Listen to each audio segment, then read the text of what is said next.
Halo,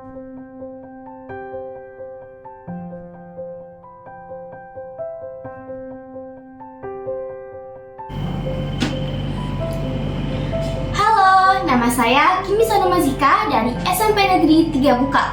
Kali ini, saya akan meresensi sebuah buku yang berjudul The Legend of Sleepy Hollow, Legenda Lembah Kantuk. Buku ini ditulis oleh Washington Irving, diterjemahkan Jimat Kalimasada, disunting Darwijayanti, memiliki 106 halaman, dan diterbitkan dari CV Indoliterasi Publishing House, juga merupakan keluaran tahun edisi 2025. Apakah cerita-cerita mistis merupakan sebuah kebenaran? Atau ada kisah di baliknya? Apakah cerita-cerita seram yang bersumber dari mulut ke mulut merupakan sebuah kebenaran? Atau justru persepsi kita yang membuat ketakutan menjadi nyata? Washington Irving menggugah alam bawah sadar pembaca untuk mempertentangkan antara imajinasi dan ketakutan dengan apa yang tertangkap oleh panca indera dan alasan logis di baliknya. Dan tentunya juga dibalut dengan kisah romansa perebutan pujaan hati. Oh iya, sebelumnya mari kita berkenalan dengan sang penulis. Washington Irving adalah seseorang yang berkebangsaan Amerika Serikat.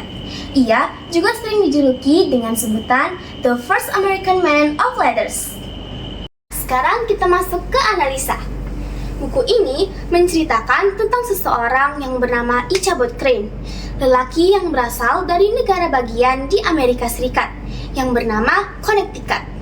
Ia dikirimkan ke sebuah tempat terpencil yang bernama Lembah Sleepy Hollow sebagai seorang guru. Lembah Sleepy Hollow terkenal dengan berbagai cerita mistisnya. Salah satu cerita yang paling terkenal adalah pengendara kuda tanpa kepala. Sementara itu, Ichabod Crane selain menjadi seorang guru, dia juga mengajar privat menyanyi untuk beberapa keluarga. Salah satunya seorang kembang desa yang bernama Katrina Van Tassel. Dan disitulah awal mula konflik terjadi antara Ichabod Crane dan Brom Van Brun, atau biasa dipanggil dengan Brom Bones, seorang jagoan yang terkenal kasar di tempat itu. Konflik ini dipadu-padakan dengan cerita-cerita mistis yang ada di desa itu. Alurnya menggunakan alur maju, disetting dengan latar belakang di negara bagian Amerika pada masa setelah Perang Saudara. Tokoh dan penokohan digambarkan sangat jelas dan menggunakan sudut pandang orang ketiga. Sekarang mari kita evaluasi buku ini. Kelebihan dari buku ini diantaranya menceritakan tentang salah satu karya klasik yang mendunia. Juga penulisnya merupakan salah satu seorang penulis terkenal di dunia. Diterjemahkan dalam bahasa Indonesia menggunakan kata-kata yang jelas dan mudah dimengerti. Alurnya menarik dan mudah dipahami. Ceritanya juga seru karena menabrakkan antara logika dan kemistisan. Judulnya juga menarik karena membuat rasa penasaran.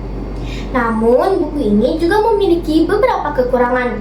Di antaranya terdapat beberapa kata atau istilah asing yang tidak diberikan catatan kaki, sehingga membuat rasa kebingungan bagi para pembaca. Dan juga, warna pada sampul buku kurang tegas, jadi kurang menimbulkan rasa kemistisannya. Setelah kita di kesimpulan, buku ini sangat direkomendasikan karena ceritanya yang sangat menarik. Namun sebaiknya di edisi berikutnya ditambahkan beberapa catatan kaki untuk beberapa istilah asing. Dan juga warna pada sampul buku lebih dipertegas lagi.